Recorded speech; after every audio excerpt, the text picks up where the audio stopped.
Hello everyone, this is Arun Subedi and अब चाहिँ हामी थ्योरी अफ रिलेटिभिटीको बारेमा बुझ्न जान्छौँ। थ्योरी अफ रिलेटिभिटी बुझ्नुभन्दा अगाडि चाहिँ हामीले के बुझ्नुपर्छ भन्दाखेरि थ्योरी अफ रिलेटिभिटीलाई चाहिँ दुईवटा पार्टमा डिभाइड गरिएको छ। एउटा भनेको स्पेसियल थ्योरी अफ रिलेटिभिटी र अर्को चाहिँ जेनरल थ्योरी अफ रिलेटिभिटी। र यो भिडियोमा चाहिँ हामीले के गरेछौँ भन्दाखेरि थ्योरी अफ रिलेटिभिटीलाई चाहिँ हामीले कसरी सिम्पली बुझ्ने र भिजुअलाइज गर्ने, यसमा आइन्स्टाइन चाहिँ कसरी थ्योरी अफ रिलेटिभिटीसम्म पुग्न सक्यो भन्ने कुरा चाहिँ हामीले यो भिडियोमा हेर्ने गर्छौँ। र फर्स्टमा चाहिँ हामीले रिलेटिभ मोसनको बारेमा बुझ्नुपर्ने हुन्छ। रिलेटिभ मोसनमा भनेको चाहिँ के हो भन्दाखेरि सपोज गरौँ एउटा कुनै पनि अब्जेक्ट यो डिरेक्सनमा मुभ गरिरहेको छ, ए भन्ने अब्जेक्ट, र त्यो अब्जेक्ट चाहिँ पिए भन्ने भेलोसिटीमा मुभ गरिरहेको छ भनेदेखि एउटा रेस्टमा बसेको अब्जेक्टले चाहिँ उसलाई पिए नै भेलोसिटीमा मुभ गरेको चाहिँ देख्ने भयो। अब सपोज गरौँ ए पनि यो डिरेक्सनमा र बी पनि यही डिरेक्सनमा मुभ गरिरहेको छ, तर अलग अलग स्पिडमा। बी हाम्रो मुभ गरिरहेको छ 2 मिटर पर सेकेन्डमा भने ए हाम्रो मुभ गरिरहेको छ 5 मिटर पर सेकेन्डमा। अब बीले एलाई हेर्दाखेरि चाहिँ उसले के देख्ने भयो त भन्दाखेरि ए चाहिँ 3 मिटर पर सेकेन्डको स्पिडमा दौडिरहेको जस्तो देख्ने भयो। त्यो भनेको 5 - 2 हो, मतलब ऊ पनि त्यही डिरेक्सनमा हिँडिरहेको छ भने चाहिँ एलाई चाहिँ उसले अलिकति कम स्पिडमा दौडेको जस्तो देख्ने भयो। तर यदि अपोजिट डिरेक्सनमा छ भनेदेखि उसले फेरि के देख्ने भयो भन्दाखेरि ए चाहिँ 7 मिटर पर सेकेन्डको स्पिडमा चाहिँ दौडिरहेको जस्तो देख्ने भयो। किन भन्दाखेरि ऊ आफै चाहिँ यो डिरेक्सनमा 2 मिटर पर सेकेन्डको स्पिडमा हिँडिरहेको छ। र यो हामीले रिलेटिभ मोसन भयो, यो हामीले जुनियर क्लासेसमा पढिरहेको छौँ। अब हामी जाउँ theory of relativity, special theory of relativity. एक दिन चाहिँ आइन्स्टाइन चाहिँ स्विजरल्यान्डमा आफ्नो काम सकिसकेपछि यो क्लक टावरबाट आफ्नो घरतिर जाँदै थियो। त्यो कसरी जाँदै थियो भन्दा यहाँबाट यता यसरी ट्रेनमा चढेर जाँदै थियो। उसको दिमागमा एउटा फेसिनेटिङ आइडिया के आयो त भन्दाखेरि यदि हाम्रो त्यो ट्रेन चाहिँ लाइट स्पिडमा यो क्लक टावरबाट यतातिर भाग्ने हो, मतलब क्लक टावरबाट अवे भाग्ने हो भनेदेखि त त्यो लाइट जुन त्यो क्लक टावर छ त्यो क्लक टावरमा त सेकेन्डको सुई अथवा मिनटको सुई हल्लेको नदेख्ने भयो। किन भन्दाखेरि लाइटले कुनै पनि अब्जेक्टलाई हामीले कसरी पर्सिभ गर्छौँ भन्दाखेरि लाइट चाहिँ त्यो अब्जेक्टमा ठोकिन्छ र त्यो अब्जेक्टबाट आएको रिफ्लेक्सन चाहिँ हाम्रो आँखामा ठोकिन्छ, त्यही भएर हामीले देख्छौँ। तर यदि हामी ट्रेन नै लाइट स्पिडमा छ भने अब नेक्स्ट इन्स्ट्यान्टको जुन लाइट छ त्यो त हाम्रो आँखामा कहिले आइपुग्नु भएन। मतलब आइन्स्टाइनको लागि चाहिँ त्यो क्लक रोकिए जस्तो हुने भयो। र यो थ्योरीले चाहिँ उसको दिमागमा एकदमै नयाँ सोच आयो। उसले चाहिँ के सोच्यो भन्दाखेरि स्पेस र टाइम चाहिँ इन्टरलिङ्क्ड छ, एउटै छुट्टै हामीले स्पेसलाई छुट्टै र टाइमलाई छुट्टै चाहिँ गर्न मिल्दैन भनेर चाहिँ आइन्स्टाइनले सोच्यो है।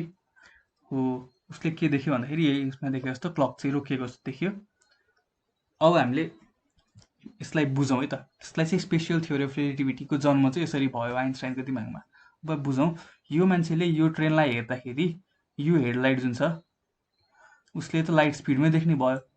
तर सपोज गरौँ यो चाहिँ लाइट स्पिडमा गएको छ र ट्रेन चाहिँ हाफ अफ स्पिड अफ लाइटमा गएको छ भने अघि हामीले रिलेटिभ मोसनको कन्सेप्ट अनुसार चाहिँ यो जुन प्लेटफर्ममा बसिरहेको केटी चाहिँ यो केटीले त यो ट्रेनलाई त अब त हाफ लाइट भनेको हाफ स्पिड भनेको ट्रेनको र स्पिड अफ लाइट भनेको लाइटको, उसले लाइटलाई चाहिँ के देख्ने भयो त 1.5 सीमा आएको जस्तो देख्ने भयो। तर इन रियालिटी चाहिँ लाइट अफ स्पिड त 1.5 सी त हुँदैन, सी नै हुन्छ। त्यो न्युमेरस एक्सपेरिमेन्टहरूबाट चाहिँ प्रुभ भइसकेको छ भने केही न केही त गडबड रहेछ नि त हाम्रो रिलेटिभ मोसनको कन्सेप्टमा भन्ने कुरा चाहिँ आइन्स्टाइनले थाहा पाए। हो, त्यसैलाई अब स्पेसियल रिलेटिभिटी थ्योरी भन्यो। यसलाई किन स्पेसियल रिलेटिभिटी थ्योरी भन्यो भन्ने कुरा हामी बिस्तारै बुझ्छौँ। पहिला स्पेसियल रिलेटिभिटी थ्योरी चाहिँ के रहेछ बुझौँ है त। सपोज गरौँ यो मान्छे छ, यो मान्छेले चाहिँ आफ्नो अनुहार हेर्न लागेको छ ऐनामा भने सुरुमा उसले के गर्छ, यहाँबाट लाइट पास हुन्छ, त्यसपछि यहाँ ठोकिन्छ, त्यसपछि यहाँबाट उसको आँखामा पुग्छ हो, त्यसपछि उसले आफ्नो इमेज देख्ने भयो। त्यही केस यो केटीकोमा हेर्ने हो भनेदेखि ट्रेन त मुभिङ छ, उसको लागि पो ट्रेन मुभिङ थिएन त यो केटाको लागि, तर यो केटीको लागि त ट्रेन मुभिङ छ। लाइट यहाँबाट यसरी पास र यहाँ जाने भयो। यो मान्छेको लागि हामीले यता हेरे जस्तै यस्तो हुने भयो भने यो केटीको लागि यस्तो हुने भयो। तर दुवैजनाले एउटै टाइममा यो के अरे इमेज चाहिँ देख्छन् भने यताको कम्पेरिजनमा यता त लाइट त अलि धेरै डिस्टेन्स ट्राभल गर्यो तर टाइम त्यही छ भनेपछि के हामीले कन्क्लुड गर्न सक्यौँ त भन्दाखेरि यो मान्छेको लागि चाहिँ टाइम स्लो भयो भन्ने हामीले कन्क्लुड गर्न सक्यौँ। कसरी p into t is equal to distance. अब हाम्रो p कन्सट्यान्ट छ किनभने लाइट स्पिड त कन्सट्यान्ट छ हामीले थाहा पाइसकेको छौँ। भने यदि डिस्टेन्स बढ्यो भन्ने बित्तिकै टाइम घट्यो घटेन, टाइम घट्यो भन्नुको अर्थ त्यही भयो। अब यो टाइम चाहिँ कति घट्दो रहेछ त हामीले थाहा पाउँ, त्यो चाहिँ हाम्रो स्पेसियल रिलेटिभिटीको इक्वेसनले दिने भयो। स्पेसियल रिलेटिभिटीको इक्वेसन चाहिँ यो है। अब यसमा के हुन्छ भन्दाखेरि यो चाहिँ हाम्रो भेलोसिटी अफ ट्रेन, यो हाम्रो स्पिड अफ लाइट, यो भनेको चाहिँ हाम्रो जुन मुभिङ ट्रेन छ त्यो मुभिङ ट्रेनमा भएको मान्छेले चाहिँ आफ्नो टाइम कस्तो छ त, कति टाइममा चाहिँ आफ्नो त्यो अनुवाद देख्यो भनौँ न, हो त्यो कति टाइममा देख्यो भन्ने कुरा यो भयो। र त्यो प्लेटफर्म स्टेसनरी प्लेटफर्म अथवा जुन केटी बसेको थियो उसले चाहिँ कति टाइममा त्यो ऊ देख्ने भयो त भनेर चाहिँ यो टी नट भयो। अब हाम्रो उद्देश्य चाहिँ यो टी नट क्यालकुलेट गर्ने यो टीबाट अथवा टी चाहिँ टी नटबाट क्यालकुलेट गर्ने। अब त्यही साथसाथै टाइम त घट अथवा बढ भयो, त्यसलाई हामीले टाइम डाइलेसन भन्छौँ। त्यही साथसाथै अर्को कन्सेप्ट के आयो भन्दाखेरि लेन्थ कन्ट्र्याक्सनको चाहिँ कन्सेप्ट आयो।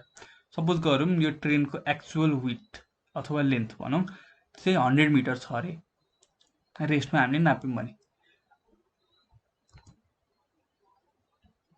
त्यो चाहिँ ब भनेको यो केटा भयो, उसले चाहिँ यो देख्ने भयो होइन। त्यसमा भेलोसिटी अफ ट्रेन हाम्रो छ यति र हाम्रो उसले देख्ने चाहिँ कति देख्छ त भन्दाखेरि हाम्रो लाइट यो भने यो भ्यालु चाहिँ लाइट हाम्रो आँखामा आइपुग्नलाई कति टाइम लाग्छ भन्ने कुरा भयो। यसले गर्दाखेरि उसले 100 मिटर देख्यो है। तर अब केटीको पर्सपेक्टिभबाट हेर्दाखेरि हामीले के गर्छौँ, पहिला सुरु भने टी नट क्यालकुलेट गर्छौँ। टी नट भनेको हाम्रो उसको लागि यति हुने भयो र उसले हेर्दाखेरि चाहिँ 86.6 मिटर मात्र रहेछ। त्यसलाई चाहिँ हामीले के भन्छौँ भन्दाखेरि लेन्थ कन्ट्र्याक्सन अथवा लोरेन्ज कन्ट्र्याक्सन भन्छौँ। अब हामीले चाहिँ अहिलेसम्म जुन हाम्रो स्पेस र टाइम छुट्टै भन्ने कन्सेप्ट थियो त्यो चाहिँ नभएर स्पेस टाइम एउटै रहेछ भन्ने कुरा थाहा पाइयो। त्यही भएर स्पेस टाइम कन्टिन्युमको बारेमा चाहिँ कुरा आयो है। अब चाहिँ हामीले के गरौँ भन्दाखेरि स्पेस टाइम कन्टिन्युम भनेको के हो बुझौँ है त। ल यो फिगर हेरौँ। यो फिगर भनेको के हो भन्दाखेरि एउटै मान्छे हिँडिरहेको फिगर हो, स्टेप बाई स्टेप। यो पहिला यहाँ छ, त्यसपछि यहाँ गयो, त्यसपछि यहाँ गयो, त्यसपछि यहाँ गयो र यो हिँडेको चाहिँ एउटा फिगर भयो है।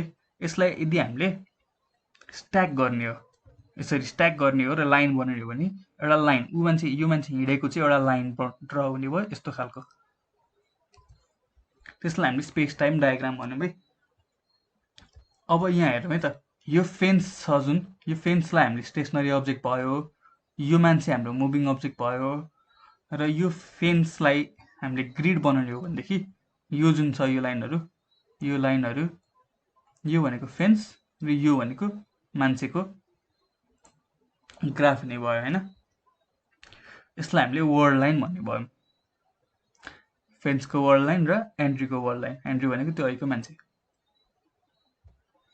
यसो अब हामीले हेर्दाखेरि त के देख्ने भयो भन्दाखेरि यदि हिँडिरहेको छ भनेदेखि हामीले ग्राफ प्लट गर्दाखेरि एउटा यस्तो खालको चाहिँ डायग्राम बन्ने रहेछ, अथवा एउटा एङ्गलमा चाहिँ उसले एउटा ग्राफ प्लट गर्ने रहेछ। यो हाम्रो टाइम भयो, टाइम एक्सिस, यो हाम्रो स्पेस एक्सिस भयो, यो हाम्रो टाइम एक्सिस भयो है। त्यो मान्छे कसरी हिँडिरहेको छ भन्दाखेरि सर्टेन टाइममा उसले सर्टेन डिस्टेन्स कभर गरिरहेको छ। तर फेन्सले के छ भन्दाखेरि उसले डिस्टेन्स त कभर गरेको छैन तर टाइम बढिरहेको छ। त्यही भएर हामीले यसरी बुझ्न सक्यौँ यसलाई। अब सपोज गरौँ त्यो अहिलेको मान्छे चाहिँ नर्मल पेसमा नहिँडेर दौडिन थाल्यो है। दौडिन थाल्यो भने उसको के भनेको भन्दाखेरि जति छिटो दौड्यो त्यति चाहिँ उसको लाइन चाहिँ स्लोपिङ आउने रहेछ। यो ओरेन्ज लाइन भनेको दौडेको लाइन र यो रातो लाइन भनेको चाहिँ उसको हिँडेको लाइन भयो। अब यो जुन ओरेन्ज लाइन छ, ओरेन्ज लाइन चाहिँ हामीले दौडेको छ भनेर कसरी भन्न सक्यौँ भन्दाखेरि यो फेन्स जुन छ यो चाहिँ रेस्टमा छ, मतलब हरियो लाइन जुन छ त्यो चाहिँ रेस्टमा छ। हो, त्यो हरियो लाइनको पर्सपेक्टिभमा पो यो हिँड्छ। तर यही मान्छेको पर्सपेक्टिभमा हेर्ने हो भने त फेन्स मुभ गरिरहेछ होइन। त्यो चाहिँ हामीले कसरी निकाल्न सक्छौँ भन्दाखेरि जसरी यो स्ट्रेट लाइनले, भर्टिकल लाइनले, कुनै पनि एङ्गल बिना बनेको लाइनले चाहिँ एउटा के भनौँ स्पेस कभर नगरेको र टाइम मात्र कभर गरेको देखिन्छ भने र यसको पर्सपेक्टिभमा चाहिँ यो मान्छे हिँडिरहेको देखिन्छ भने यो मान्छेको पर्सपेक्टिभमा चाहिँ हेर्न हामीले के गर्नु पर्यो भन्दाखेरि हामीले यो मान्छेको यो जुन ओरेन्ज लाइन छ यसलाई रोटेट गराउनु पर्यो। यसलाई सर हामीले रोटेट गरायौँ भनेदेखि के हुने भयो त भन्दाखेरि यस्तो हुने भयो होइन। अब यो मान्छेको पर्सपेक्टिभमा हेर्दाखेरि त यो मान्छे चाहिँ हिँडिरहेको छ, त्यही पनि यसले चाहिँ के देख्छ त भन्दाखेरि फेन्सहरू चाहिँ पछाडि गइरहेछ, ब्याकवर्ड गइरहेछ भन्ने जस्तो देख्ने भयो क्या। अहिलेको केसमा हामीले हेर्दाखेरि चाहिँ फेन्सको पर्सपेक्टिभबाट यो मान्छे अगाडि गइरहेको थियो। अब यसमा हेर्ने भने मान्छेको पर्सपेक्टिभमा फेन्स पछाडि गइरहेको छ भने चाहिँ हामीले के थाहा पायौँ त भन्दाखेरि कुनै पनि अब्जेक्टको पर्सपेक्टिभबाट हेर्नु पऱ्यो भनेदेखि चाहिँ स्पेस टाइम डायग्राममा उसको जुन स्लोप छ त्यो चाहिँ 90 डिग्री अथवा भर्टिकल हुनु पर्यो होइन। हामीले देख्न सक्छौँ नि हो। अब हामीले जुन कुरा कसरी गरौँ भन्दाखेरि लाइटको कुरा गरौँ है त। अहिलेसम्म हामीले नर्मल मान्छे हिँडेको जस्तो थियो। अब यो सिनेरियोमा के छ भन्दाखेरि यो मान्छेले यसरी लाइट देखाइरहेको छ, लेजर लाइट, फेन्सहरू सिधाको सिधै छन् र यो मान्छे चाहिँ यतातिर आइरहेको छ, यो डिरेक्सनमा मुभ गरिरहेको छ हो भने अब यसको स्पेस टाइम डायग्राम कसरी बनाउन सकिन्छ त भन्दाखेरि फर्स्टमा यो मान्छे यहाँ थियो भनेपछि लाइटको लाइन सिधा छ, लाइट यहाँ पुग्ने भयो होइन।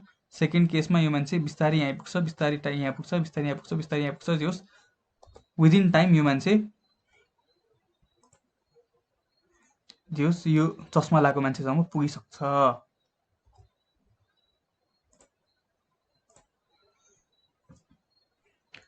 अब यदि यसरी चाहिँ उसको लाइट छ भने लाइटको हाम्रो प्लट गर्ने हो, यदि स्पेस टाइम डायग्राम भने कस्तो हुने भयो, यस्तो हुने भयो। यो रातो लाइनले चाहिँ अब लाइटको स्पेस टाइम डायग्रामलाई जनाउने भयो होइन। यो पनि कस्तो छ भन्दाखेरि एउटा एङ्गलमा छ र सर्टेन टाइममा सर्टेन स्पेस उसले चाहिँ कभर गरेको छ। तर हामीलाई के थाहा छ त भन्दाखेरि लाइटको स्पिड त कन्सटेन्ट छ, अर्थात् हरेक केसमा चाहिँ हाम्रो लाइटको जुन यो स्लोप छ, हाम्रो स्लोप भेलोसिटी भनेको के हो, डिस्टेन्स बाई टाइम हो र यसले पनि यही ग्राफले पनि डिस्टेन्स र टाइम नै जनाउँछ भनेपछि यसको स्लोपले चाहिँ स्पिड भेलोसिटी जनाउने भयो। यदि लाइटको स्पिड कन्सटेन्ट हुन्छ भने यो स्लोप पनि कन्सटेन्ट हुनु पर्यो भनेपछि अब हामीले लाइटको पर्सपेक्टिभबाट चाहिँ कसरी हेर्ने त भनेर बुझ्न कोसिस गरौँ है त। यो एन्ड्रयू भयो, त्यो चस्मा लगाएको मान्छे, उसको पर्सपेक्टिभमा यो टर्म चाहिँ यसरी आइरहेको छ र लाइट चाहिँ यसरी गइरहेको छ हो। अब हामीले चाहिँ टर्मको पर्सपेक्टिभमा हेरौँ है त। टर्मको पर्सपेक्टिभमा कसरी हेर्ने त भन्दाखेरि हामीले यही कुरालाई रोटेट गराउने हो यसरी, अघि हामीले थाहा पाए अनुसार होइन। भने यसलाई हामीले सिधा यसरी राख्ने हो भनेदेखि के हुने भयो त भन्दाखेरि यो सिधा ग्रिड जुन छ त्यो ग्रिड पनि बाङ्गिने भयो र यो लाइन जुन छ त्यो पनि हाम्रो स्ट्रेच हुने भयो यसरी हो। तर हामीले भर्खरै के भन्यौँ भन्दाखेरि लाइटको त कन्सटेन्ट स्लोप हुने भयो, मतलब यो थ्योरी के खायो, फेल खायो भनेपछि अब आइन्स्टाइनले चाहिँ के गरिदियो त आफ्नो जिनियसले भन्दाखेरि यसलाई ट्रान्सफर्म गर्ने, जुन यो ट्रान्सफर्मेसन छ नि, कसरी चाहिँ हामीले अब यो टर्मको पर्सपेक्टिभबाट चाहिँ लाइटको स्लोप नबिगारिकन हेर्न सक्छौँ भन्ने कुरा उसले दियो। त्यो चाहिँ कसरी गर्न सकिँदो रहेछ त भन्दाखेरि हो यो सबै देखिन्छ हामीले चेन्ज भएको होइन।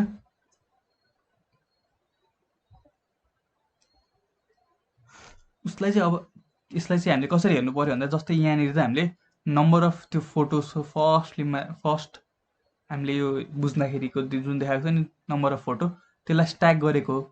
त्यसलाई स्ट्याक गरेर यसरी हेर्नुको सट्टामा एउटै ढिक्काको रूपमा चाहिँ अब हामीले स्पेस टाइमलाई हेरौँ भन्ने उसले भन्यो होइन। त्यसपछि हामीले के गर्ने त भन्दाखेरि सुरुमा यो भनेको एन्ड्रयूको पर्सपेक्टिभ भयो है। एन्ड्रयूको पर्सपेक्टिभ यस्तो छ र यसलाई चाहिँ हामीले सिधा गर्नु हाम्रो उद्देश्य हो भनेदेखि सुरुमा यसलाई हामीले यसरी स्ट्रेच गराउने यो डिरेक्सनमा भने के हुने भयो भन्दाखेरि हल्का यो सिधा लाइनहरू हल्का स्ट्रेच भएर अलिकति यस्तो जस्तो हुने भयो, जस्तै हामीले यसमा देख्न सक्छौँ होइन। अलिकति चाहिँ यो यता गयो। अब अर्को त्यसपछि यति गरिसकेपछि यो अलिअलि सिधा हुन खोज्यो, यो भन्दा यो अलिकति सिधा भयो जस्तो भयो होइन। अब हामीले के गर्ने भन्दाखेरि यसरी चाहिँ पर्पेन्डिकुलरली जुन डिरेक्सनमा स्ट्रेच गरेको छ त्यसको पर्पेन्डिकुलर डिरेक्सनमा अब यसलाई स्क्विज गरिदिने। स्क्विज गरिदिएपछि अब के भयो त भन्दाखेरि योभन्दा हाम्रो जुन यो ग्रिड लाइन जुन पहिला भर्टिकल थियो त्योभन्दा अझै यसमा चाहिँ स्ल्यान्टेड आयो र यो ग्रिन लाइन भर्टिकल आयो। एन्ट्रीको पर्सपेक्टिभबाट हामीले हेर्न सक्यौँ र यसको पनि हामीले स्लोप मेन्टेन गरियो। यसरी हेर्दाखेरि चाहिँ अब हामीले के देख्न सक्छौँ भन्दाखेरि यसमा भन्दा यसमा चाहिँ हाम्रो ग्रिडको स्पेसिङ अलिक कम देखियो। त्यसलाई यो गर्ने तरिकालाई चाहिँ हामीले लोरेन्ज ट्रान्सफर्मेसन भन्छौँ र यसरी गर्दाखेरि के देखियो त भन्दाखेरि यो ग्रिन लाइन जुन यो लाइन छ यो लाइनकोबाट पर्सपेक्टिभबाट हेर्दाखेरि चाहिँ यो मान्छे चाहिँ अलिकति स्क्विज भयो जस्तो देखियो क्या। यो लाइन अथवा यो ग्रिडहरू यो फेन्सहरू चाहिँ नर्मली भन्दा अलिक स्क्विज भएको जस्तो देखियो। किन भन्दाखेरि हाम्रो ग्राफै स्क्विज के अरे स्ट्रेच र स्क्विज गरेका छौँ हामीले। हो यसलाई चाहिँ हामीले के भन्छौँ भन्दाखेरि लोरेन्ज कन्ट्र्याक्सन भन्छौँ। त्यस्तै यदि दुवैजना मोसनमा थिए यो मान्छे पनि र यो मान्छे पनि यिनीहरू दुवैजना चाहिँ मोसनमा थिए भने यिनीहरूले एकअर्कालाई हेर्ने चाहिँ पर्सपेक्टिभ कस्तो हुन्थ्यो भन्दा थोरै कन्ट्र्याक्टेड हुन्थ्यो। तर यो कन्ट्र्याक्सन चाहिँ एकदमै थोरै एकदमै मिनिमल हुने हुनाले हामीले डे टु डे लाइफमा चाहिँ यसलाई बुझ्दैनौँ देख्दैनौँ र त्यो एज अ टोटल चाहिँ हामीले यसलाई के गर्न सक्यो भन्दाखेरि स्पेस टाइम कन्टिन्युमको रूपमा यो ग्राफलाई हेर्न सक्यो होइन। स्पेस र टाइम कसरी रिलेटेड हुँदो रहेछ भन्ने कुरा थाहा पाइयो। टाइम डाइलेसनको बारेमा अघि बुझ्यौँ र लेन्थ कन्ट्र्याक्सनको बारेमा अहिले बुझौँ। अब यो स्पेसल थियोरी अफ रिलेटिभिटीमा चाहिँ के फ्ल आयो त भन्दाखेरि त्यो चाहिँ युनिफर्म भेलोसिटीमा मात्र हुने भयो। युनिफर्म भेलोसिटीमा हिँडिरहेको छ भने मात्र, जस्तै लाइट होइन, लाइटको भेलोसिटी कन्सटेन्ट हुन्छ। लाइटको भेलोसिटीको लागि अथवा युनिफर्म भेलोसिटीको लागि मात्र चाहिँ स्पेसल थियोरी अफ रिलेटिभिटी आउने भयो। त्यही भएर स्पेसल केसमा आउने भएर स्पेसल थियोरी अफ रिलेटिभिटी भन्यो। तर रिलेटिभ मोसनमा फ्ल छ, नयाँ थ्योरी हुनुपर्छ भन्ने आइन्स्टाइनको दिमागमा छ। तर त्यो नयाँ थ्योरीले स्पेसल थ्योरी के अरे स्पेसल कन्डिसनलाई मात्र इन्कर्पोरेट गर्यो। उसले के केलाई इन्कर्पोरेट गर्न सकेन भन्दा ग्राभिटीलाई गर्न सकेन, एक्सेलरेसनलाई गर्न सकेन। त्यही भएर अब आइन्स्टाइनले अझै बढी सोच्न थाल्यो र अर्को पेपर के निकाल्यो भन्दा जेनरल थ्योरी अफ रिलेटिभिटी निकाल्यो। अब जेनरल थ्योरी अफ रिलेटिभिटी पुग्नलाई उसँग मेजर हर्डल भनेको ग्राभिटी र एक्सेलरेसनलाई त्यसमा इन्क्लुड गराउनु थियो होइन। अब एक दिन उसले के सोच्यो आफ्नो अफिसबाट काम गर्दै गर्दा भन्दाखेरि उसको झ्यालबाट बाहिर पेन्ट गरिरहेको थियो कसैले र त्यो पेन्टर चाहिँ अचानक खस्यो भने चाहिँ के हुन्छ त भन्ने उसले सोच्यो। यो पेन्टर यदि हावामा छ भने ऊ ग्राभिटीको इन्फ्लुएन्सले तलपट्टि जाने भयो र कतिमा जाने भयो भन्दा एक्सेलरेसन 9.8 मिटर पर सेकेन्डमा जाने पर सेकेन्ड स्क्वायरमा चाहिँ खस्ने भयो र ल्यान्ड गर्ने भन्दा जस्ट अगाडिको सिनेरियो हेर्ने हो भनेदेखि त्यतिखेरसम्म ऊ ग्राभिटीको एक्सनले गर्दा तल पुल भइरहेको छ। यदि तर इनकेस ग्राभिटी नभइदिएको भए उसले त्यो केसमा त कुनै पनि मास नै फिल गर्दैन थियो अथवा वेटलेसनेस हुन्थ्यो नि त। यहाँ आइसकेपछि बल्ल पो उसको वेट ग्राउन्डमा ठोकेपछि पो बल्ल पो उसको वेट हुने भयो त होइन र। मतलब तलपट्टि हामी 9.8 meter per second square into mass force भनेकै मास इन्टु एक्सेलरेसन अथवा वेट भनेकै मास इन्टु ग्राभिटी हो भने त्यही अपोजिङ त्यही ग्राभिटीको फोर्सलाई अपोजिङ गर्दाखेरि चाहिँ एउटा वेट हामीले नाप्ने हो भनेदेखि आउने भयो हाम्रो वेट। फर इक्जाम्पल यसरी हामी चाहिँ अर्थमा बसेर हामी नाप्यौँ भनेदेखि यदि कुनै पनि तल भुइँमा कुरा थिएन भने त हामी सिधै कन्सटेन्ट 9.8 मिटर पर सेकेन्ड स्क्वायरको एक्सेलरेसनले तल खस्थ्यौँ। तर छ नि त हाम्रो तल त अर्थ छ, भुइँ छ र अर्थले हामीलाई कन्टिन्युसली चाहिँ 9.8 मिटर पर सेकेन्ड स्क्वायरले तानिरहेको छ। तर भुइँले हामीलाई के गर्छ भन्दाखेरि जोगिरहेको छ, भुइँले चाहिँ हामीलाई तलभित्र ढस्न दिएको छैन। त्यसैले गर्दाखेरि चाहिँ हाम्रो 80 केजी आउने भयो वेट होइन। भनेपछि त उसले के बुझ्यो भन्दाखेरि यदि वेट नै ग्राभिटी हो भनेदेखि ग्राभिटी नै एक्सेलरेसन रहेछ भन्नुको अर्थ यदि हामी रकेटमा बसेर माथि गइरहेछौँ 9.8 मिटर पर सेकेन्ड स्क्वायरले भनेदेखि अघिको केसमा हामी तल अर्थले हामीलाई पुल गरिरहेको छ 9.8 मिटर स्क्वायरमा र हामीले चेक गर्दाखेरि हाम्रो वेट 80 केजी आएको थियो। अबको केसमा रकेटले हामीलाई अपवर्ड पुस गरिरहेको छ। पुल र पुस त दुवै एउटै हो, के अरे फोर्स हो। पुल पनि पुस पनि दुइटै इक्वल हो भनेपछि त्यति नै एक्सेलरेसनले पुस गर्नु अथवा त्यति नै एक्सेलरेसनले पुल गर्नुमा फरक त केही छैन। भन्नुको अर्थ ग्राभिटी नै एक्सेलरेसन हो त भन्ने कुरा चाहिँ आइन्स्टाइनले सोच्यो। त्यसमा हेर्दाखेरि त खासमा त हो, ग्राभिटी नै एक्सेलरेसन हो भन्ने कुरा चाहिँ यो रकेट एक्सपेरिमेन्टबाट प्रुभ भयो। तर कुनै न कुनै एउटा तरिका त हुनुपर्छ ग्राभिटी र एक्सेलरेसन छुट्याउने। हो, यो कुराले चाहिँ आइन्स्टाइनलाई फेरि पनि खलबलायो हो। अब उसले के सोच्यो त भन्दाखेरि हामी रकेटमा माथितिर गइरहेका छौँ भने हामीले पक्कै पनि अब एउटा बेन्डिङ इफेक्ट चाहिँ देख्नुपर्छ। रकेट सपोज गरौँ हामी, रकेटको हाम्रो एक्सेलरेसन कति छ 9.8 मिटर पर सेकेन्ड स्क्वायर। भन्नुको अर्थ हरेक सेकेन्डमा उसले आफ्नो भेलोसिटी चाहिँ 9.8 मिटर पर सेकेन्डले चेन्ज गरिरहेको छ भनेपछि कुनै एउटा यस्तो टाइम आउला जब त्यो रकेट चाहिँ लाइटको स्पिडमा जान्छ। भन्नुपर्छ यो यहाँबाट निस्केको लाइट यहाँ ठोकिनुभन्दा अगाडि चाहिँ यो बिम अफ लाइटलाई चाहिँ रकेटको स्पिडले बेन्ड गर्ने कोसिस गर्छ, हो कि होइन? रकेटको स्पेस यहाँ पुगिसक्यो, तर रकेटको स्पेस यतातिर पुगिसक्यो तर लाइट चाहिँ यहाँसम्म पुगिसकेको छैन भने चाहिँ एउटा बेन्डिङ इफेक्ट देखिनुपर्छ कि भन्ने आइन्स्टाइनले सोच्यो। तर त्यही केस अर्थमा त हाम्रो हुँदैन। हो, अब यसबाट चाहिँ आइन्स्टाइनको दिमागमा के आयो भन्दाखेरि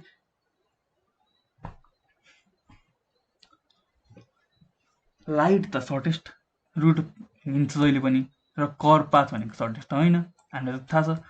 सबभन्दा सिधा भनेकै सर्टेस्ट रुट हो। तर यदि स्पेस टाइम नै चाहिँ हाम्रो कर्भ रहेछ हो, light must bend in gravitational field भनेको यदि हाम्रो स्पेस टाइम नै हाम्रो चाहिँ कर्भ रहेछ, ग्राभिटेसनल फिल्ड नै हाम्रो कर्भ रहेछ भनेदेखि पक्कै त्यो सर्टेस्ट पाथ नै हामीले लाइटले फलो गरे जस्तो हुने भयो। ल इक्जाम्पलको लागि यो अर्थ भयो है। हाम्रो अर्थको कुनै पनि यो र यो पोइन्टको बिचको सर्टेस्ट डिस्टेन्स यो त हो। तर के साँच्चै कि हामीले ट्राभल यो सिधा लाइनमा गर्न सक्छौँ त? सक्दैनौँ नि त, हामीले त यो घुम्नै पर्छ। सब भन्नुको अर्थ सर्टेस्ट पाथ त खासमा अर्थको लागि त कर्भ छ, त्यस्तै अर्थको लागि मात्र नभएर सिङ्गै स्पेस नै पो कर्भ छ कि भन्ने चाहिँ आइन्स्टाइनले सोच्यो। किन भन्दाखेरि लाइटले सधैँ सर्टेस्ट पाथ फलो गर्छ। त्यो रकेट एक्सपेरिमेन्टले हेर्दाखेरि चाहिँ सर्टेस्ट पाथ चाहिँ कर्भ हुनुपर्ने जस्तो देखियो, र ऊ चाहिँ केमा आयो भन्दाखेरि सर्टेस्ट पाथ चाहिँ हाम्रो कर्भ नै रहेछ भन्ने कुरा उसले अब इमेजिन गर्यो। त्यो कर्भ कसरी हुँदो रहेछ भन्ने चाहिँ उसले एउटा के थ्योरी दियो भन्दाखेरि जति हाम्रो मास छ, यो जुन ग्रिड छ नि, यो ग्रिडलाई चाहिँ स्पेस टाइम भन्यो। अघि हामीले हेरेको थियौँ नि, यो चाहिँ हाम्रो टाइम ग्रिड, यो चाहिँ हाम्रो स्पेस ग्रिड होइन हो। यस्तो एउटा चाहिँ कर्भ हुने रहेछ। मतलब कुनै पनि मासको प्रेजेन्समा चाहिँ यो सिङ्गै स्पेस टाइमको जुन नेट छ त्यो चाहिँ यसो ढस्दो रहेछ होइन, ट्राम्पोलिन जस्तो। र कुनै पनि ठाउँबाट आएको लाइट चाहिँ अब यही स्पेस टाइमको पाथ हुँदै जाने भयो, त्यही भएर यसलाई कर्भ जस्तो देखिने भयो। अब यसले के प्रुभ गर्यो भन्दाखेरि यो सनको मास कर्भ हुने बित्तिकै सनको वरिपरिको सबै कुरा चाहिँ यो ट्राम्पोलिनमा यसरी घुम्ने भयो। किन भन्दाखेरि चाहिँ कर्भ छ हो। अब त्यसले के भन्यो त भन्दाखेरि स्पेस टाइमले चाहिँ म्याटरलाई कसरी मुभ गर्ने र म्याटरले चाहिँ स्पेस टाइमलाई कसरी कर्भ गर्ने भन्नुको अर्थ सर्टेन मास हुने बित्तिकै हामीले त्यो ट्राम्पोलिनमा अथवा नेटमा हेर्ने हो, हामीले सर्टेन मास हाल्ने बित्तिकै त त्यो अलिकति हुन्छ नि त, बस्छ नि त होइन। र त्यही बस्ने बित्तिकै अर्को एउटा हामीले कुनै अब्जेक्टलाई चाहिँ त्यहाँनिर घुमाइदिने हो भने त त्यो मजाले घुम्छ। भनेपछि म्याटरले गर्दाखेरि स्पेस टाइम कर्भ हुने भयो, र कर्भ हुने कारणले चाहिँ हामी हिँड्न सक्ने भयौँ। यो चाहिँ त्यसको एउटा के भन्नु जिस्ट रह्यो। तर अब यो 2D प्लेन त हामीले भिजुअलाइजेसनको लागि मात्र नि भयो। एक्चुअलमा स्पेस आफैमा 3 डाइमेन्सनल छ। यो जुन एक्स एक्सिसलाई हामीले स्पेस मानेको छौँ, एक्स एक्सिस आफैमा 3 डाइमेन्सनल छ, र यो एउटा अर्को डाइमेन्सन थप्यो, टाइम डाइमेन्सन प्लस ग्राभिटीको इफेक्ट छँदैछ भने चाहिँ यो भिजुअलाइजेसन गर्दाखेरि ठ्याक्कै यस्तो त देखिने होइन। भिजुअलाइजेसन चाहिँ कस्तो हुन्छ त भन्दाखेरि यस्तो हुने भयो कि सर्टेन लगभग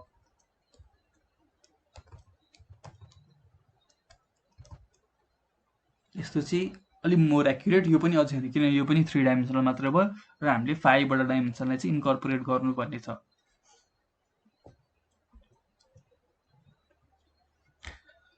तर उसले त यो के को आधारमा गर्यो भन्दाखेरि कुनै पनि मान्छे झ्यालबाट खसिरहेको सोचेर त्यसलाई रकेटमा हाल्ने हो भनेदेखि लाइट बेन्ड हुनुपर्ने, यो सबै सोचेर चाहिँ उसले एउटा थ्योरी निकाल्यो नि त। तर त्यसलाई प्रुभ गर्नको लागि केही एभिडेन्स हुनु पर्यो, केही प्रुफ हुनु पर्यो। हो त्यो एभिडेन्स चाहिँ अब के हुन सक्थ्यो भन्दा 3टा हुन सक्थ्यो। एउटा भनेको लाइट आफैलाई बेन्ड गरेको देखाउने, अर्को भनेको जस्तै यो स्टार हो भनेदेखि लाइट चाहिँ अर्थसम्म आइपुग्नुको लागि बेन्ड गर्दो रहेछ भनेर हामीले देखाउन सक्यौँ भनेदेखि उसको थ्योरी प्रुभ हुने भयो। अर्को उसले ग्राभिटेसनल वेभ्सको बारेमा पनि त्यो थ्योरीमा कुरा गरेको छ र ग्राभिटेसनल वेभ्स चाहिँ हामीले पत्ता लगायौँ भनेदेखि त्यो पनि प्रुभ हुने भयो। अर्को भनेको चाहिँ कहिले पनि मर्करीको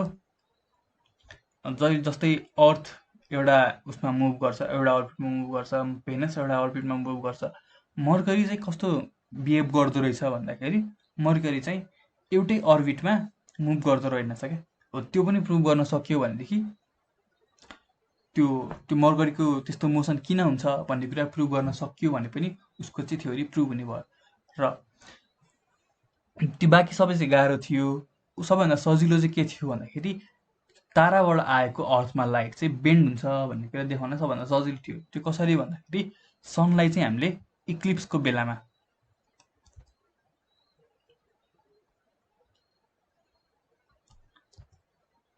बेलामा चाहिँ हामीले ठ्याक्क सनलाई अब्जर्भ गर्ने हो भनेदेखि पछाडिबाट स्टारबाट आएको लाइट देखिन्छ।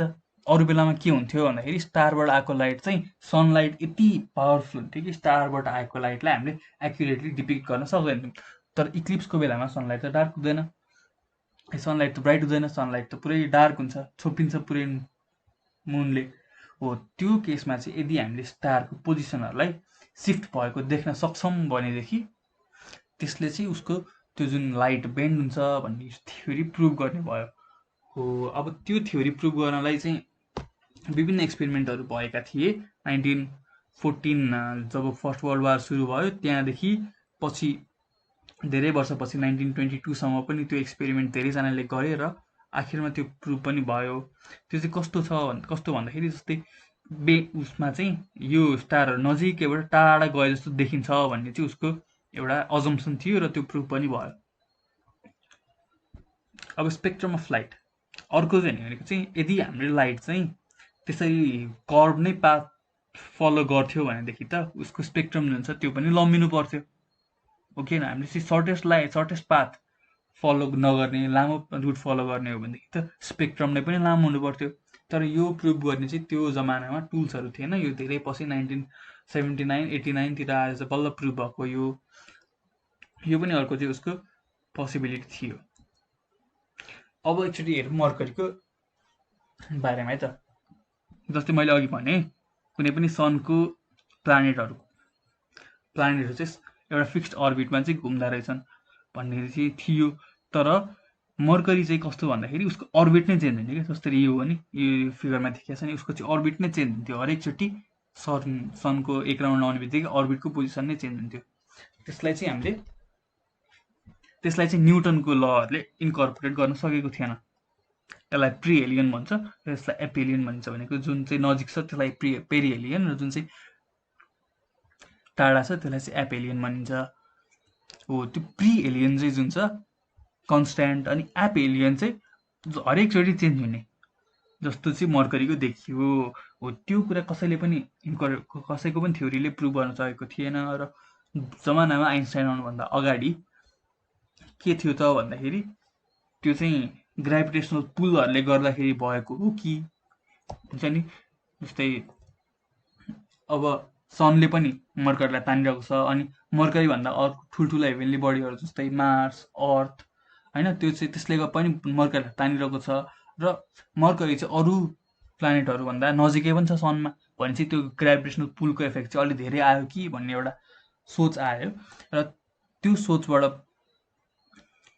चाहिँ हामीले क्यालकुलेट गर्दाखेरि चाहिँ के देखियो त भन्दाखेरि हरेक सेन्चुरीमा हरेक सेन्चुरीमा चाहिँ प्रिसेसन भनेको जस्तै यो सिफ्ट हुनु होइन, यो जुन सिफ्ट भयो नि यहाँबाट यहाँसम्म सिफ्ट भयो नि, यसलाई प्रिसेसन भन्छ क्या। त्यो प्रिसेसन चाहिँ 5600 आर्क सेकेन्ड हुँदो रहेछ भनेर चाहिँ साइन्टिस्टहरूले निकाले। आर्क सेकेन्ड भनेको कति हो त्यो गुगलमा गर्न मिल्यो होइन, ठ्याक्कै कति हो भनेर चाहिँ।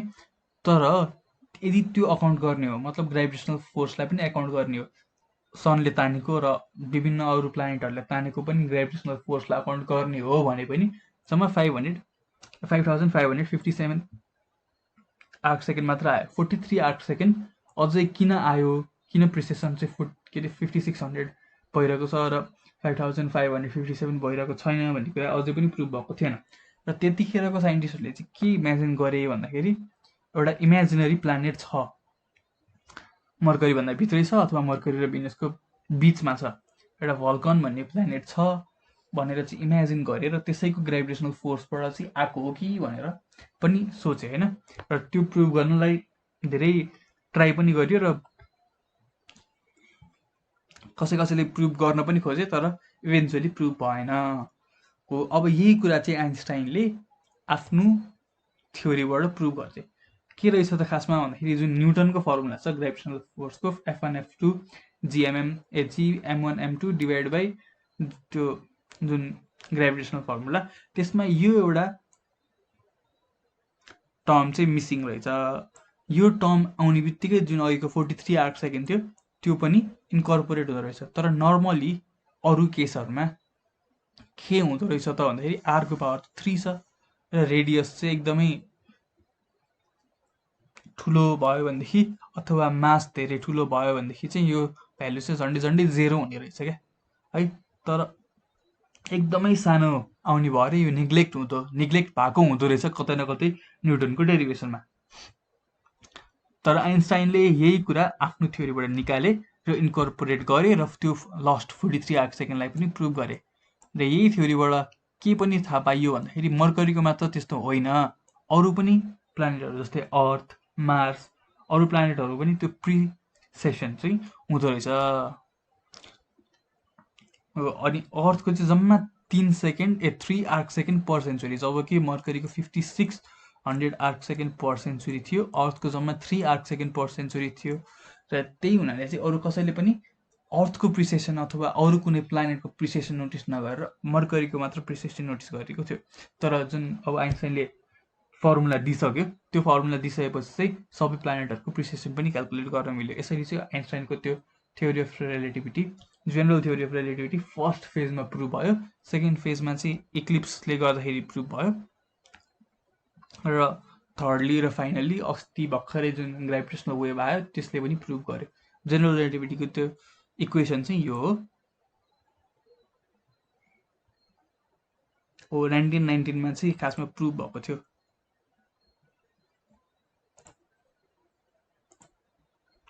अब हामीले के बुझ्यौँ भन्दाखेरि अघिसम्म हामीले स्पेस टाइम कन्टिन्युम बुझ्यौँ र एक्सेलरेसन अथवा ग्राभिटीलाई चाहिँ इन्कर्पोरेट गर्ने हो भनेदेखि बेन्ड हुने रहेछ, त्यो theory of relativity general theory of relativity रहेछ भनेर बुझ्यौँ। तर कसरी चाहिँ इन्कर्पोरेट गरियो त, अघि हामीले हेरेको थियौँ नि स्पेस टाइम फाइबर भनेर, त्यसलाई ग्राभिटी अथवा एक्सेलरेसनलाई चाहिँ कसरी इन्कर्पोरेट गरियो त भनेर चाहिँ अब हामी बुझौँ है त। ल यो हाम्रो स्पेसको लाइटको स्पेस टाइम अथवा वर्ल्ड लाइन भयो है। मतलब लाइट सिधा छ भन्नुको अर्थ हामीले लाइटलाई चाहिँ लाइटको पर्सपेक्टिभमा चाहिँ हेरिरहेको छौँ। यो लाइटको पर्सपेक्टिभ भयो। अब यो के अरे लाइट के छ त भन्दाखेरि एक्सेलरेसन भइरहेछ भन्ने सोचौँ है त एकछिनलाई। लाइट नसोचौँ, यसलाई कुनै पनि एउटा अब्जेक्ट जुन चाहिँ एक्सेलरेसनमा छ भन्ने कुरा सोचौँ है त। भनेपछि कुनै पनि अब्जेक्टको पर्सपेक्टिभबाट हामीले हेर्नलाई के गर्नु पऱ्यो भने त्यसलाई भर्टिकल बनाउनु पऱ्यो भनेर अघि नै हामीले बुझिसक्यौँ। अब यो एक्सेलरेसन चाहिँ कस्तो हुन्छ त भन्दाखेरि हरेक सेकेन्डमा कन्टिन्युसली स्पिड चेन्ज भइरहन्छ। मतलब कन्टिन्युसली स्पिड चेन्ज हुनुको अर्थ कन्टिन्युसली स्लोप चेन्ज भइरहेछ हो। तर यदि यो लाइट थियो भने लाइट त हरेकचोटि लाइटको त हामीले स्लोप त मेन्टेन गर्नु छ, मतलब स्लोप मेन्टेन गर्नको लागि हामी के गर्नु पर्यो, सर्टेन स्क्विज र सर्टेन स्ट्रेच हो। सर्टेन स्ट्रेच र सर्टेन स्क्विज गर्ने बित्तिकै यसरी हामीले स्ट्रेच र स्क्विज गऱ्यो भनेदेखि यसलाई हामीले फेरि सिधा पार्न सक्छौँ र सिधा पारेको सिधा भयो भने त्यो टाइमको हामीले लाइटको पर्सपेक्टिभको हेर्न मिल्यो होइन। त्यस्तै हरेक सेकेन्डको लागि हामीले यही stretch and squeeze stretch and squeeze stretch and squeeze गर्ने हो भनेदेखि र यसलाई एउटै फाइबरको रूपमा एउटै निट गर्ने एउटा सबै जोडिदिएर एउटै के भन्नु त्यसलाई ब्लक बनाउने हो भनेदेखि चाहिँ कस्तो हुने रहेछ भन्दाखेरि यस्तो हुने रहेछ क्या। टमको वर्ड लाइनबाट यसरी एउटा निट हुने भयो र एन्ड्रुको वर्ड लाइनबाट यसरी एउटा निट हुने भयो र सबैलाई जोडिदिने हो भनेदेखि चाहिँ यस्तो एउटा हुने रहेछ, मतलब कर्व भएको जस्तो देखिने रहेछ। एक्सेलरेसन इन्कर्पोरेट गर्ने बित्तिकै अहिलेको हाम्रो जुन स्पेस टाइम डायग्राम थियो त्यो आफैमा कर्व हुने रहेछ भनेर हामीले यसरी पनि बुझ्न सक्यौँ होइन। अब आइन्स्टाइनको जिनियस चाहिँ के थियो भन्दाखेरि कुन मास राख्दाखेरि कति बेन्ड हुन्छ ठ्याक्कै थाहा पाउने चाहिँ आइन्स्टाइनको जिनियस थियो। जस्तै सन राख्दाखेरि धेरै बेन्ड भयो, अर्थ राख्दाखेरि अलिक कम बेन्ड भयो, जब एउटा रक राख्दाखेरि अलिक कम, अनि यो गाडीले बेन्डै भएन जस्तो देखियो। मतलब हामीले त खासै केही बेन्डै गरेका छैनौँ जस्तो चाहिँ हाम्रो देखियो। यही चाहिँ हाम्रो special general theory of relativity हो। अब एकैचोटि हामीले स्पेसल रिलेटिभिटी थ्योरी र जेनरल रिलेटिभिटी थ्योरीलाई मिक्स गरौँ है त, मेक सेन्स गर्छ कि गर्दैन। नन ग्राभिटीमा हेर्ने हो भनेदेखि यो ए र यो पोइन्ट बी भन्दा यो सपोज गरौँ त्यही ठाउँमा छ भने यो जुन छ अलि बढी हुने भयो होइन डिस्टेन्स, र दुइटै लाइट स्पिडमा हो भनेपछि के हुने भयो त त्यही टाइममा यदि भेलोसिटी कन्सट्यान्ट छ भनेदेखि डिस्टेन्स बढ्यो भन्ने बित्तिकै टाइम चाहिँ घट्नु पर्यो, अथवा टाइम कन्सट्यान्ट अथवा टाइम बढ्यो भनेपछि डिस्टेन्स घट्नु पर्यो भन्नुको अर्थ टाइम डाइलेसन र लोरेन्स कन्ट्र्याक्सन हाम्रो जुन छ त्यो चाहिँ एउटा भेलोसिटी कन्सट्यान्ट हुने बित्तिकै चाहिँ हाम्रो इन्कर्पोरेट हुने रहेछ। यो जुन बेन्ड भएको कुरा छ त्यो बेन्ड भएको कुराले चाहिँ त्यो बेन्ड भएको कुरामा चाहिँ टाइम अथवा डिस्टेन्स केही न केही चेन्ज हुने भयो, सिधा कुरामा चाहिँ केही चेन्ज हुने भएन।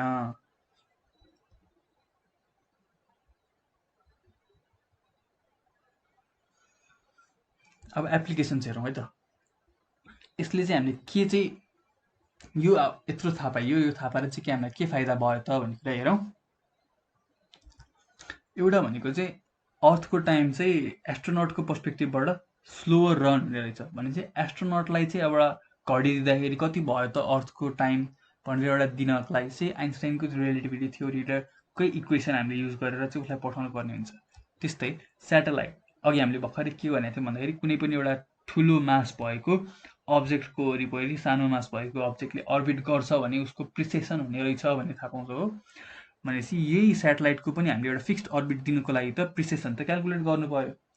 हामीले चाहिँ सेटेलाइट एउटा पर्टिकुलर पोजिसनमा छ भनेर अनुमान गरेर सेटेलाइटले दिएको भ्यालु चाहिँ हामीले रिड गरेर छौँ भने त्यो त फल्टी आउने भयो हो। त्यही सेटेलाइटलाई इन्कर्पोरेट गर्नको लागि अर्को भनेको चाहिँ सेटेलाइटमा हुने टाइम र पोजिसन, सेटेलाइटमा भएको टाइम र पोजिसन त्यो लोरेन्स कन्ट्र्याक्सन र टाइम डाइलेसनले गर्दा फरक हुन्छ अर्थमा भएको टाइम भन्दा त हो। त्यो मिस्टेकलाई पनि हामीले इन्कर्पोरेट गरेनौँ र उनीहरूले दिएको लोकेसन चाहिँ हामीले यहाँनिर जस्तै जिपिएस भनौँ न, जिपिएसको लोकेसन चाहिँ सेटेलाइटले दिने हो अर्थको अर्बिटबाट, अर्थमा हुन र अर्बिट गरेकोबाट। तर यदि प्रिसेसन हुन्छ त्यहाँनिर टाइम डाइलेसन हुन्छ, लोरेन्स कन्ट्र्याक्सन हुन्छ भनेपछि उनीहरूले दिएको लोकेसन त जस्तै त्यहाँ उनीहरूले यहाँबाट चाहिँ अब काठमाडौँ छ भनेर देखाइरहेछ नि, तर हामी चाहिँ पोखरा भन्न सक्छौँ त्यही देखाएको मतलब सेभरल किलोमिटर्स नै फरक पर्न सक्छ हो। यो भ्यालुलाई अकाउन्ट गर्नको लागि चाहिँ यो रिलेटिभिटी अफ थ्योरी रिलेटिभिटीको इक्वेसन चाहिँ हामीले चलाउनु पर्ने हुन्छ। अब फाइनली हामी ग्राभिटेसनल वेभ्समा छौँ र कसरी चाहिँ यो इन्टायरली प्रुभ भयो अस्ति हामीले भनेर कुरा बुझौँ है त। ग्राभिटेसनल वेभ्स भनेर चाहिँ के हो भन्दाखेरि अघि हामीले देखिहाल्यौँ स्पेस टाइम कन्टिन्युम होइन। स्पेस टाइम कन्टिन्युममा कुनै पनि मास बस्यो, म्याटर बस्यो भन्ने बित्तिकै कर्भ हुन्छ भने चाहिँ म्याटर आफै दौडिन थाल्यो भनेदेखि त एउटा रिपल जस्तो जेनेरेट हुन्छ है। जस्तै एउटा के छ भन्दाखेरि म्याटर छ, त्यो म्याटरमा चाहिँ त्यो म्याटरले गर्दाखेरि एउटा के खाल्डो जस्तो बन्ने भयो र त्यो खाल्डोमा चाहिँ अब अरू ठुल्ठुलो बडीहरू ठुल्ठुलो मासहरू चाहिँ त्यहाँनिर भयो भने तिनीहरूले पनि त त्यो खाल्डो बनाउँछन् अनि घुम्ने हुन्छन्। हो यसरी घुम्दै जाँदाखेरि उनीहरू ठ्याक्क सेन्टरमा आएर कोलाइड हुन्छन्। जस्तै नेटमा एउटा ठुलो मास अब्जेक्ट राखौँ र दुईवटा सानो सानो अब्जेक्ट अथवा ठुल्ठुलै अब्जेक्टहरू चाहिँ साइडबाट घुमाइदिने भने उनीहरू सर घुम्दै घुम्दै घुम्दै घुम्दै ठ्याक्क सेन्टरमा आइपुग्ने हुन्छन् र सेन्टरमा आइसकेपछि कोलाइड हुन्छन् है। त्यही केस चाहिँ के भयो भन्दा 2015को ग्रेभिटेसनल वेभ्सको जेनेरेसनमा भयो क्या। दुईवटा ब्ल्याक होल एकदमै म्यासिभ ब्ल्याक होल चाहिँ घुम्दै घुम्दै घुम्दै घुम्दै घुम्दै आएर ठ्याक्क सेन्टरमा आएर कोलाइड भयो र त्यो कोलाइड भएपछि एउटा रिपल सेन्ड गर्यो। यसरी चाहिँ रिपल सेन्ड गर्यो। हो त्यो रिपल चाहिँ अब आएर हाम्रो एउटा यहाँनिर इन्स्टिट्युट छ, अर्गनाइजेसन छ लाइगो भन्ने, र त्यो लाइगोले चाहिँ त्यसबाट आउने चाहिँ कस्तो हुन्छ त भन्दाखेरि त्यो ग्रेभिटेसनल वेभ चाहिँ कुनै पनि अब्जेक्टमा पास भयो, त्यो ग्रेभिटेसनल वेभ चाहिँ कुनै पनि अब्जेक्टमा पास भयो भनेदेखि त्यो अब्जेक्ट चाहिँ यस्तो बिहेभ गर्छ कि एकचोटि कन्ट्याक्ट हुने एकचोटि भन्नाले यताबाट एकचोटि यो डाइरेक्सनमा स्क्विज हुने र त्यही पर्पेन्डिकुलर डाइरेक्सनमा चाहिँ स्ट्रेच हुने र अर्को इन्स्ट्यान्टमा यो डिरेक्सनमा चाहिँ स्ट्रेच हुने र यो डिरेक्सनमा चाहिँ स्क्विज हुने हुन्छ। हो यही स्ट्रेच र स्क्विज चाहिँ कुनै पनि अब्जेक्टमा पास हुने बित्तिकै त्यो ग्रेभिटेसनल फोर्स पास हुने बित्तिकै नोटिस हुन्छ। तर यो अघि नै हामी भने जस्तो एकदमै माइनर भ्यालुमा हुन्छ। लाइगोले चाहिँ के गर्यो भन्दाखेरि यो माइनर भ्यालु पनि डिटेक्ट गर्ने इन्फरेन्स प्याटर्नबाट चाहिँ यो माइनर भ्यालु पनि डिटेक्ट गर्ने एउटा इन्स्ट्रुमेन्ट बनायो र त्यही इन्स्ट्रुमेन्टबाट चाहिँ ग्रेभिटेसनल वेभ एक्जिस्ट गर्दो रहेछ भनेर थाहा पायौँ र हेन्स ग्रेभिटीलाई पनि इन्कर्पोरेट गरेको जेनरल थ्योरी अफ रिलेटिभिटी चाहिँ आइन्स्टाइनको प्रुफ भयो।